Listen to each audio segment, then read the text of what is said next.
Hi, everybody, and welcome to a new season of Esoterics Today. It's really something for me that we've gotten a year behind us, our first year behind us. And I am Amber Chamberlain, Suburban Light Worker, Suburban Light, and this is our co-host, Satara Jules Lightbringer. Um, you will love her just as I do this second year, full of interesting cosmic galactic engagement experience. We're going to talk a little bit more today as we get into this year. We're going to remind ourselves what this show is about, to remind you, our listeners and viewers, about what this show is really about. We're going to talk about, because I think it's a worthwhile endeavor to talk about who we are. We haven't done that since the beginning of the show. And we're going to then get into the final segment, which is sort of a read on the tribe, where the tribe is today, the tribe of light workers, starseeds, sort of a high level view. And in particular, we refer to that sometimes as the Great Gathering, also the great aggregator of us that came through the internet. So we're going to talk a little bit about that and sort of the state of where that is at this time. And then we've got a nice example sort of to do for analysis from Satara as we wind into the last portion of our show. So all that said, I think let me first turn towards Satara to say, what would you say is the reason we're doing this level of service, this kind of show every month? And by the way, it's one time a month. And before I leave to that question, you can find us today on Facebook at Esoterics Today. It is a closed group. Please just ask to join. We're happy to have you. We are on SoundCloud at the same name, Esoterics Today, on our podcast. This show also is for anyone to watch on YouTube, so please find us there as well. And you will find this posted in various places. I have my website, Suburban Light, and Satara has, what are the ones you have it on? I have it on Temple of Stars, and that's on Facebook as my business page, and also on my website. We've got links. Yep, Temple of Stars, guys. And Satara really does a good job of going deep into subject matter, especially if you have questions about some areas you're beginning to be increasingly aware of.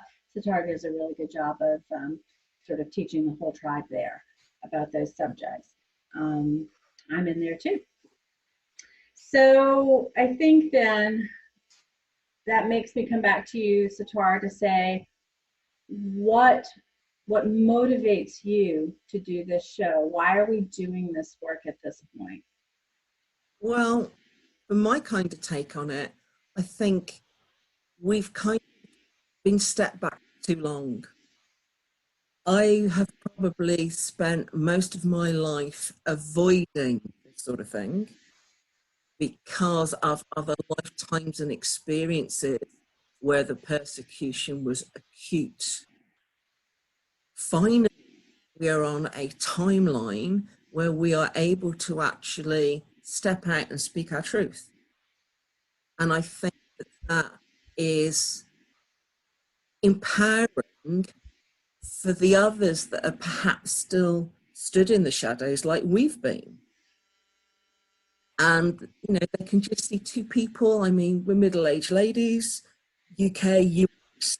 You couldn't necessarily get much further apart distance-wise for where we are in the world, and just the fact that we come from the same thought process, really. We both have the same sort of ideas with what do our tribe would like to hear about.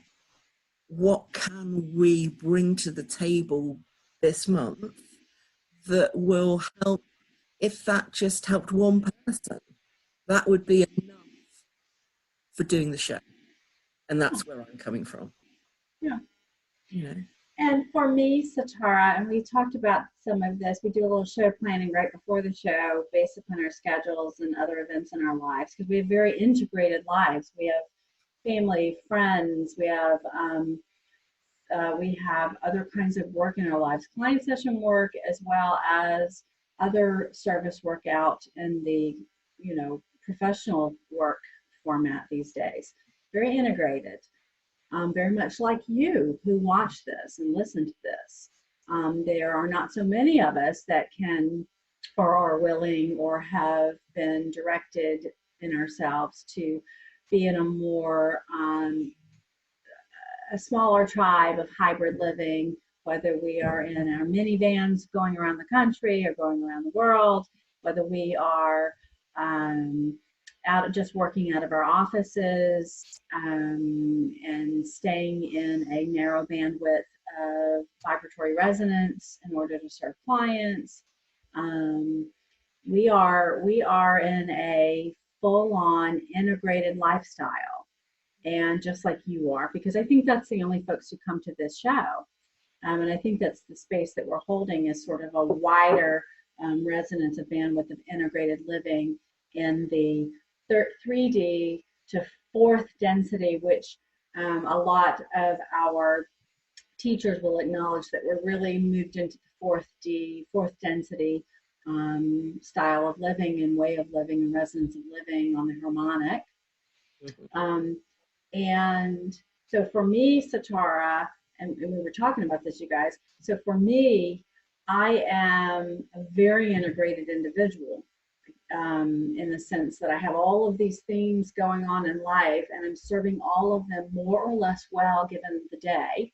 I'm just as pummeled by the space weather, the planetary movement, Gaia's own changes. I'm just as pummeled as everybody else here. But I remain standing, and I remain as a teacher. I've cultivated my life. I think I just sort of was born a teacher, as is Satara, to be able to describe some really complex things that are going on. So we'll talk about how that happened as we get into who we are. So that's my motivation for doing the show as a teacher. And that does lead me to then turning back to you, Satara, and say, well, who are you? How is it that you've come to this show, not in terms of the purpose at this time in our planetary platform and positioning in the galaxy? Who are you? Who am I? I'm you. Ultimately. Yeah, certainly are. Just another facet of you. From my sort of point of view here, I came in with an awful lot of knowledge that it took me a long time to work out what I was going to do with it. I've got memories that go back thousands of lifetimes, not just the planet, but across pretty much the whole of the universe. If I focus on a particular star, planet, moon, whichever I'm kind of looking at, and I tune into it, I will be able to get what my experience was on there. And it took me a long time to be able to have the courage, I think is the word I want to use, to actually speak about that. I didn't speak about that probably until almost my 40s. Because I just and thought, they're going to think I'm crackers. Yeah, they're not ready for what I have here.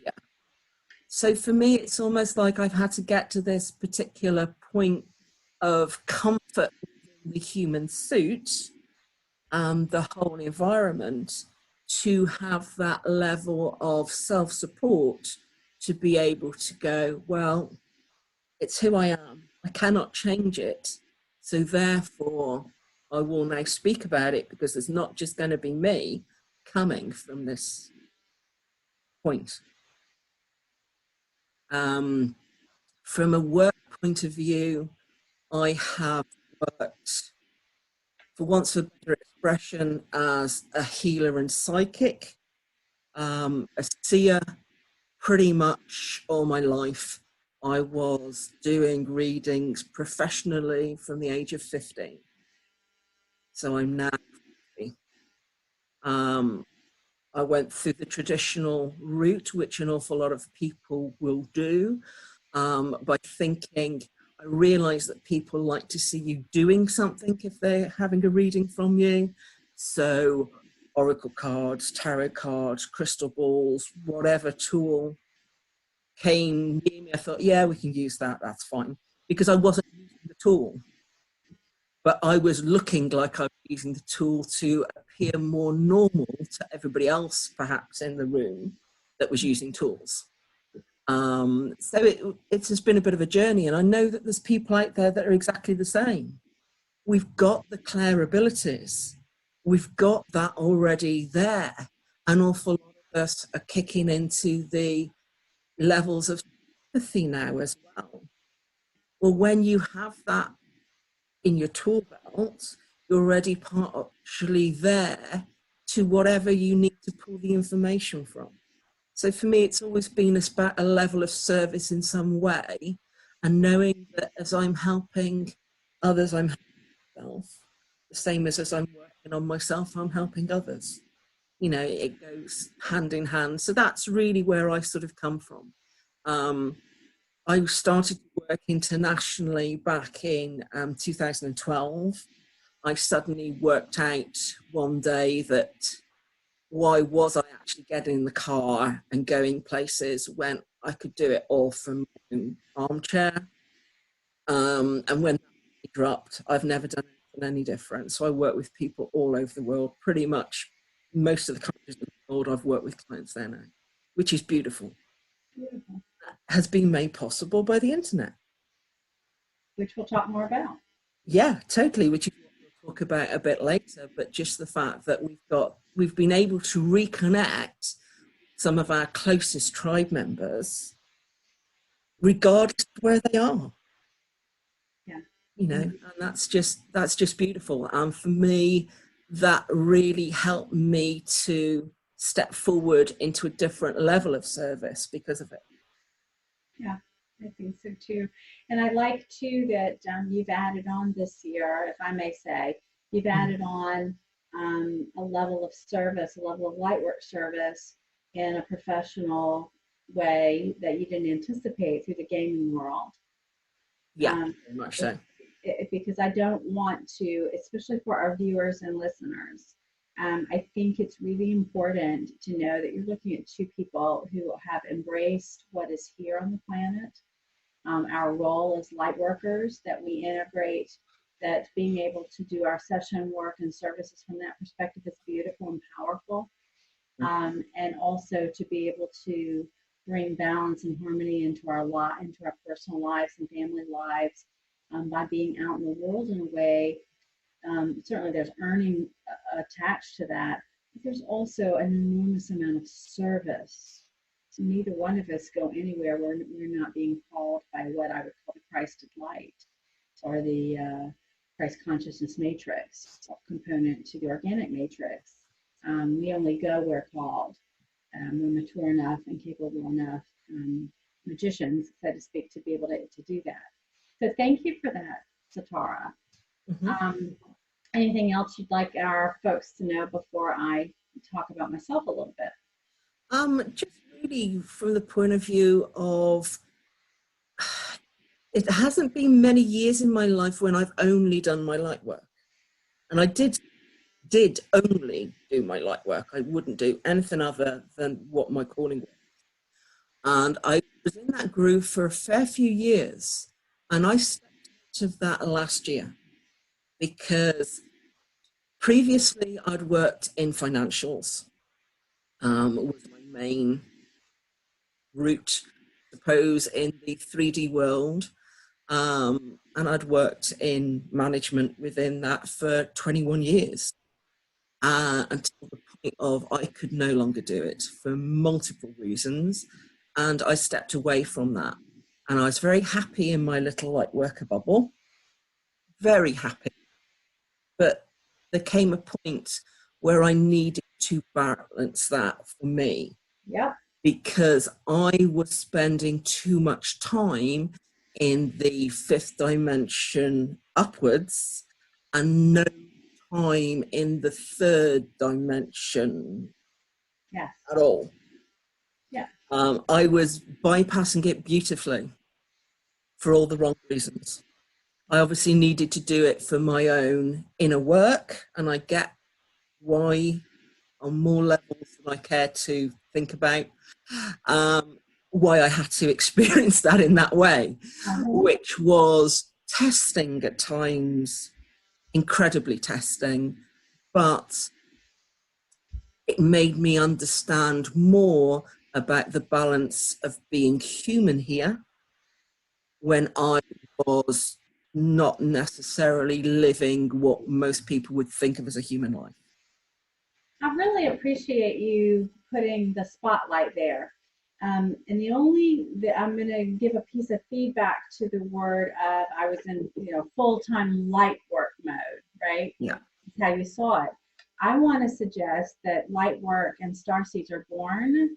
They are not, and we do that. We are who we are by resonance, whether we are shopping for groceries, walking the dog, working as a bank teller, driving a taxi, working for a corporation in the most dense environments. We must understand this tribe that we serve at the pleasure of our agreements in a light working perspective. And those agreements were long set before we even arrived this time, and even all those other multiple times too, frankly. Yeah. And so I think what I find myself a proponent of more often now over the year, and really I've always really felt this, is we need to be careful of the boxes that we put ourselves in, and promote ourselves within as if they make value statements about. Because remember, this is a whole system, industries, money system, education system, political systems, all of these are up for grabs right now in terms of they're all crumbling. And that's because they're all, the phoenix that's rising is on the backs of our kind who are one into another, finding each other in those workplaces, finding each other in those grocery stores and exchanging a glance, passing each other as you're walking your dogs and nodding. Because remember, our field of influence and our energy fields are 50 for anybody, even the most unconscious individual of their light work of themselves. It's 50 feet around easily, right? And those of us who are even more aware of our influence in an energetic framework, it goes much further than that because we are a bit of magicians, aren't we? We know how to light work to help support the suffering that's going on in Australia, for example. We know how to support people being, the emotional traumas and the planet herself. We're powerful. Actually, anyone, even the most unconscious person, is too. It's just their level of consciousness that when it changes, they realize how they can harness that. So I'm glad that you brought that up and made that distinction, Satara, because it gave me a chance to say this. Because I think I see you, my friend, moving more willingly to embrace the whole. You might think you're doing it out of some other 3D necessities. I might think I'm doing some of these things I do out of 3D necessities, and some of those are true. That's very true. But I am not foolish enough to think at this place of maturation in my light work and as a starseed knowing in my gnosis that I do not carry it all with me. And I've been shocked what I find out there too, by the way, folks. I have been heartened. I'm finding fourth dimensional conscious awareness and integration in the people I'm engaging, regardless of their professional level. I'm shocked. I've been in some shock about that. So bringing around into who I am, that gives you a lot of insight into who I am. So who I am is a daughter born to a family that had enormous trauma and enormous loss and continues to this day to that original family to be a very traumatic condition. It continues to give an enormous amount of trauma capability. And that's in my karmic patterning. They are me. And some days I think if I were a better magician, if I like to judge myself harshly, which empaths and very awake people are very hard on themselves. That only supports the inorganic matrix, by the way. I would like to take that eraser and go on those timelines and be magical and erase some things. So I don't have to watch the pattern continue to give, but perhaps I'm making an agreement to do that. So I'm a person who's dealing with, from coming on this into this lifetime with an enormously trauma. It's like a trauma machine in my family of origin, one. Two, I'm an empath. I was awake very early, very young.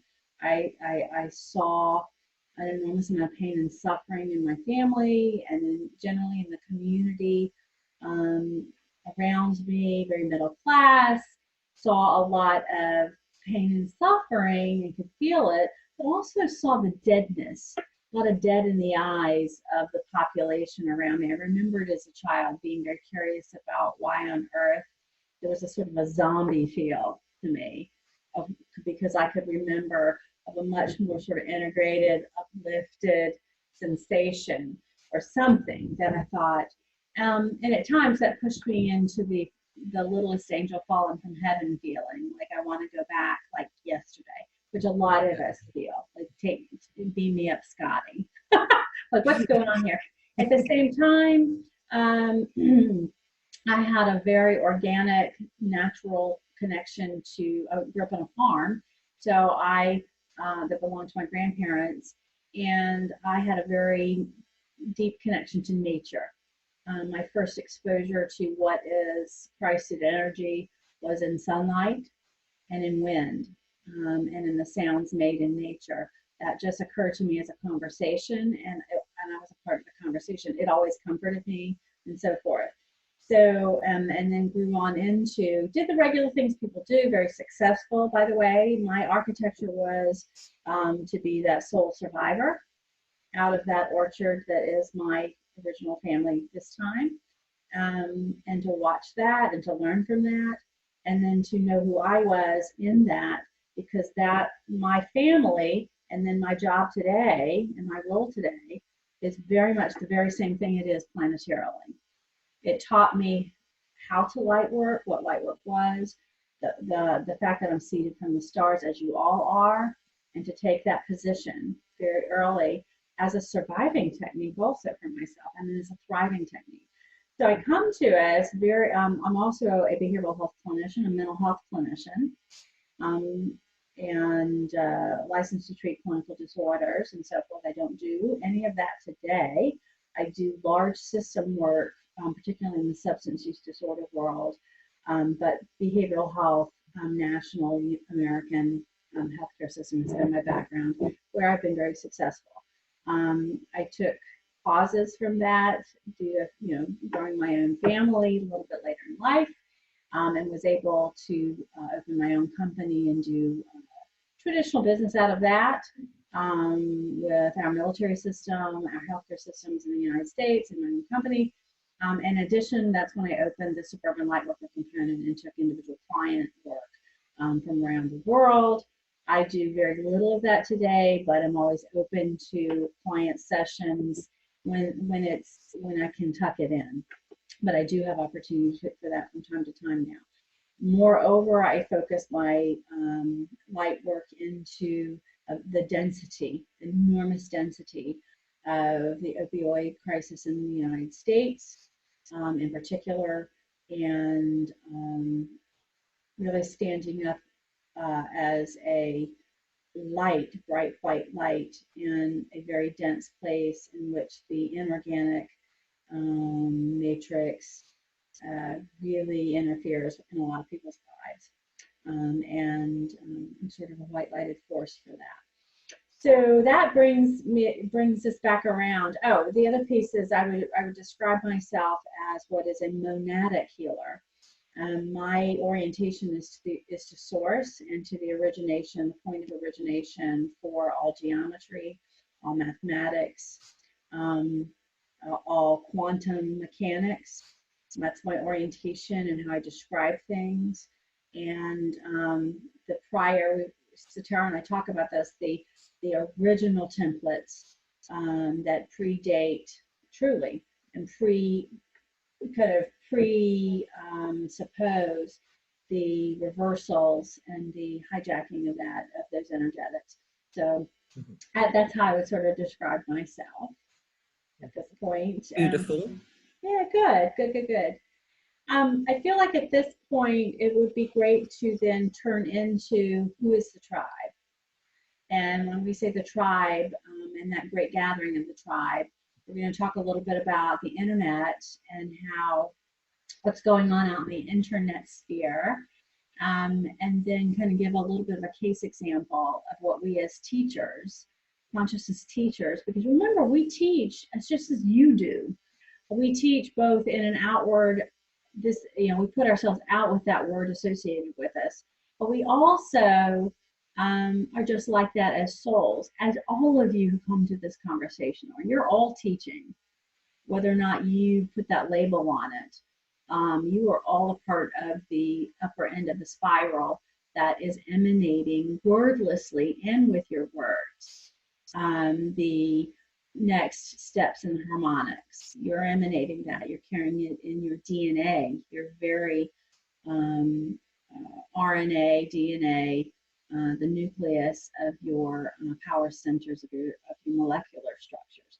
So, we just are more overt and know that we're teaching overtly. So, Satara, take us back to where you saw the first large blossom. And by the way, before I ask her this, what I want to position with this group is, this ain't the first time around the wheel here, people.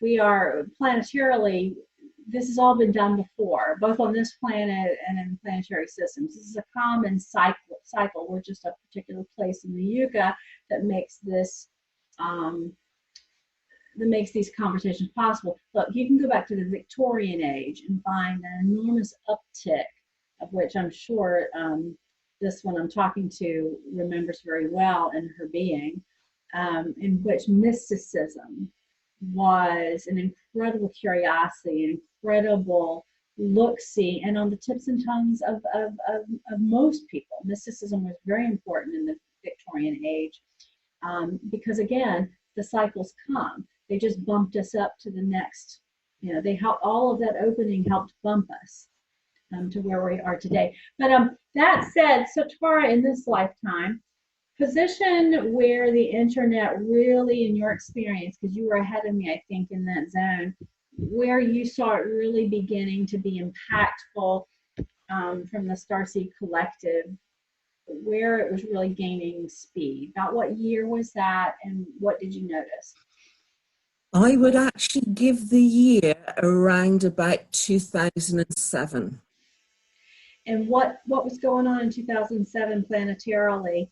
And then, 2007 planetarily, we were starting to go onto a steeper kind of curvature from a point of view of energetic spiraling upwards.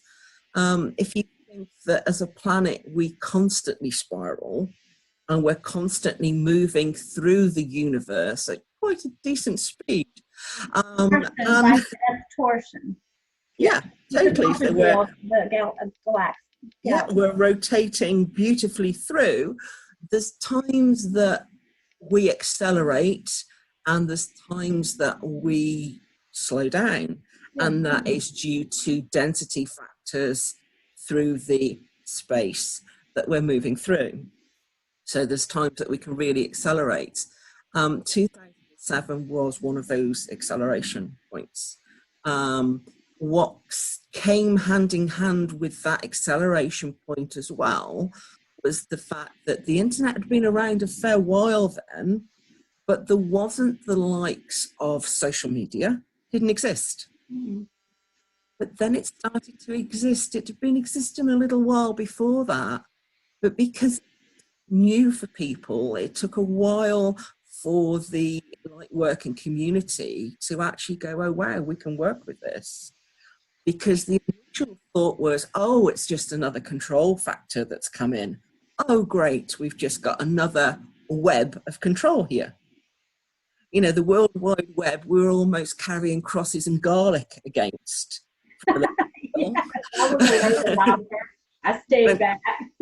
Yeah, totally. And then you started to see what you could use it for, what spin you could put on things, how it could work to make different connections. I know it was early kind of in, I would probably say about 2002, that I kind of got into the fact that I could use a Facebook account just to basically remind people where my physical shop was that I owned at that time, to be able to, you know, let my clients know opening times, different things that were going on, that having to be in the location. And there wasn't just starting to realize that that was the next kind of step towards community. Because you then think, well, okay, so if I usually do this from, actually, I can do this from this space instead, and I can more people to it than can perhaps get in the car and come to me. So a lot of us across the world are doing this exact same thing. For yourself, it was like for your business or for your own Yeah. purpose. Yeah, totally. We're starting to see that this could be into something different to what we'd been told it was going to be. And then what happened, as from what I could tell, what began to happen, and this will dovetail along, anybody could plot this who is an astrologer, or into these components of understanding. We could watch then, right, Satara, how we were doing this for ourselves in our own zones, Yeah. right? And we were aggregating people to ourselves, to our little collectives of our client bases or our product bases, or whatever it was we're doing. And next thing you know, well, gee, the crystal people go well with the jewelry people. So they started working together. Oh, then the crystal people, the jewelry people, and the essential oil people, they kind of got bigger and bigger together. Then we saw the yoga people and the crystal people and the jewelry people and the psychic people. You could just see how it exponentially, the joining together. Yeah, it was like a domino effect. Everybody had got their own little thing going on, and then quietly that joined up. We're all little satellites, and then suddenly there was less satellites, but bigger ones. The big ones. Yeah. Come forward then to say, for me, the 2012 trigger. Yeah. And I always say some of these things the same way, because there are people out there, and I'm talking to you, who are coming to this going, what does she mean by that? And we'll send you off on a little bit of a Google search to say, well, what did happen planetarily in 2020 cosmologically? Okay. For me, 2012 comes along and hits. You're aggregating, you're growing since 2007 in the ways that you are, Satara. I'm like, okay, I need a tribe. I'm alone over here. The 2012 trigger hits. Next thing I know, my awareness, my psychic awarenesses, and my clair abilities just blew open, and I had all kinds of activity going on around me that I was tuning into. And I was being referenced then to get to understand the Great Central Sun. That became a very important theme. And those of us, I think, who were doing what I was doing, but all by myself. And the angelic harmonics, the angelics themselves, the awareness of them, and I'm thinking, okay, I need some help. Where do I turn? I turn to the internet, and you won't be surprised when you hear me say, boom, boom, boom, boom, boom, boom, boom, boom, boom. The whole scaffold was there for me to get educated. Stages of initiation, the Great Central Sun story, the Atlantis story. I've not been into any of this, people. The Lemurian story, the narratives that just, once I had any exposure to them all through the internet, blew me open. And blew open my inner world, blew open my own awarenesses, and things started clicking and getting put into place and waking up. Okay, things got tied together that I'd been dealing with since childhood, and awarenesses since childhood that I had no reference for, because it was just me and I wasn't talking about it, like Satara wasn't talking about it. Yeah. So we all began to find each other, and we started seeing words, I guess, Satara, maybe we started seeing words by about 2012, 2013. We're starting to see words like the Great Gathering, Yeah. the Tribe, the Starseed Mission, the Ground Crew. I'm trying to give various ones that I've bumped into and heard people use. That's us. Yeah, the 144. The 144. Okay. Mhm. We'll do another. I think we should probably do a show on the 144 to 144. dispel misconceptions and confusion and for it to take its proper place. But all of that um, really is referencing the It same. was really hitting at that time. You know, people were starting to think, oh, right, I now understand why that's resonating with me, because I can talk to somebody else that's talking about it, and between us, we've worked it out. Whereas, what is it? Two heads are always better than one. And two hearts, where Yeah. two or more are gathered. It's very biblical. And Yeah. I found myself by about 2016, 2017, I found myself in at least one large group setting, which is where Satara was too, but she was a little bit after me. We weren't sort of together in that zone, but we were in the same zone, or maybe a barely overlap. But those were thousands, there were several thousand people in there. And of those several thousand people, I actually became an administrator there, which Satara went on to be too.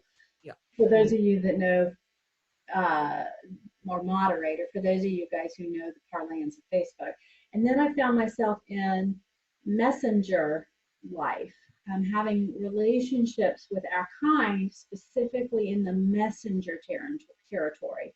Yeah. My very powerful sisters and brothers with whom we gathered around each other so we could learn to communicate what we were aware of and get the feedback that they were aware of that too.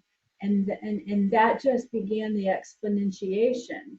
So that was sort of the internet story that resides up to this very day. An enormous amount of Starseed, Ground Crew, whatever you want to call us, gathering initiatives, classes, books, groups, videos, podcasts like this, the whole kingdom, and some of it very, very expensively and well done. Most of it done very much like this, one into another.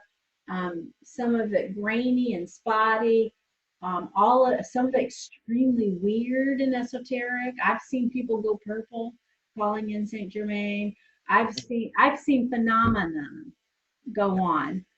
We have our own sometimes, a little bit of stuff going on here. But it's been a beautiful place. I think I want to turn, is there anything else you want to say before I want to take this last period and talk about a little bit of what happens for teachers who are on specifically Facebook, what's still happening for us as teachers? I want to use an example you brought up. Yeah, of course. What I would just add is that an awful lot of us were kind of pushed forward to open groups. And that's the sort of stepping stone between where we're at now and where we're going to be going in a few minutes. At one point, I actually had 7 different groups going to be able to teach 7 different types of stuff. Will you give an example of those several different? I can give you a few examples of them. One of them was called Remembering Lemuria.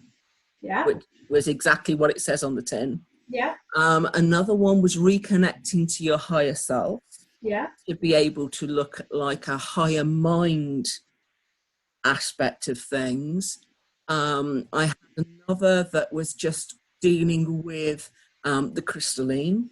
Yeah. In all of its forms. So from basic crystals, of which we're touching one, through to the crystalline chakra upgrades that I brought forward 2014. So as diverse as you want to get. I then had to do another group that talked about Atlantis because people were getting confused with Lemurian and Atlantis. And it just kind of snowballed like out. But just to give some sort of ideas, the other one, I've actually got over 100 different modalities that I have gone through over the years that I've been certificated for. So I actually had another group that sort of spoke about the different forms of Reiki, the different forms of spiritual healing, to be able to differentiate in a way to allow people to make good decisions from where they were going and what they were perhaps going to be connected to. Because just because someone wants to do healing, there's that many different sorts that actually put a group together to go, look, this is a whole spectrum of stuff here, you know, from physical massage to psychic abilities. So where are you, you know, to just help. And it was all just designed to just help people find their way. And that, you guys, and I feel like I'm a little pressed for time because I had to actually head off towards in the next about 7 or 8 minutes. Okay. But I think what I wanted to put the spotlight on, look at the enormity of service, just responding to the cohort. This has less to do with pivoting because I want to have business clients from those perspectives and more to do with that. This is what an expanded soul will do. We move into the teaching role. We position ourselves where we can catch that component and be a safe place to have discussion, to have self-reflection. It's just it's what is in our DNA to do. And I would pivot to something that you were talking about earlier before the show, Sitara. You mentioned, it's just sort of as an analysis. One of the things that we deal with as teachers is we deal with the light worker's own self-rejection when it is, and as teachers, we take on that projection for people learning just behind us in their own curve of consciousness, because there are, we're all supposed to be at varying steps and stages in this awakening process so that we can help each other. So Sitara was describing to me a situation in which a person was engaged in conversation. We know how difficult that is on the internet with writing, and expressing herself in a way that was projecting herself, I think, onto Sitara. And Sitara, could you describe just briefly the topic at hand, where you guys were in it, and what your personal experience occurred, and then how you handled it? Yeah, of course.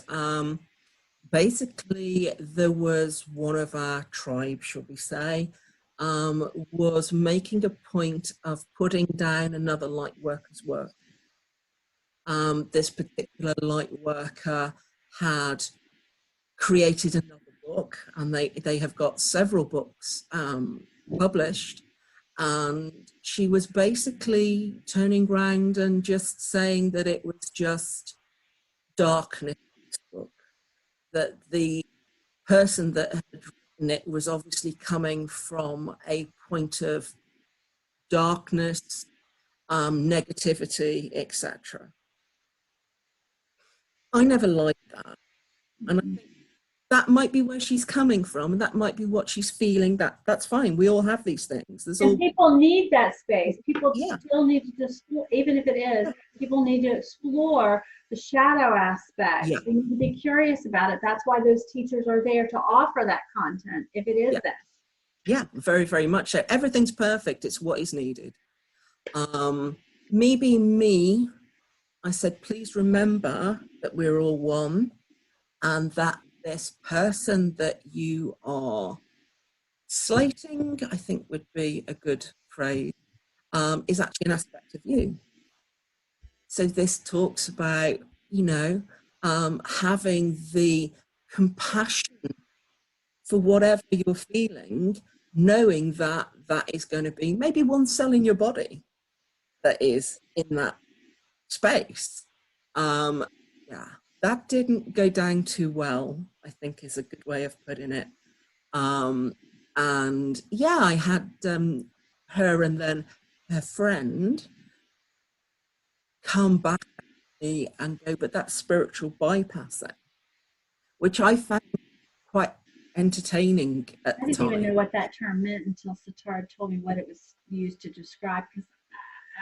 And spiritual bypassing basically means that you don't want to do the inner work, that you would rather use somebody else's words, work, etc., and pass them off as your own rather than walking the walk. So people who can talk it but can't walk it.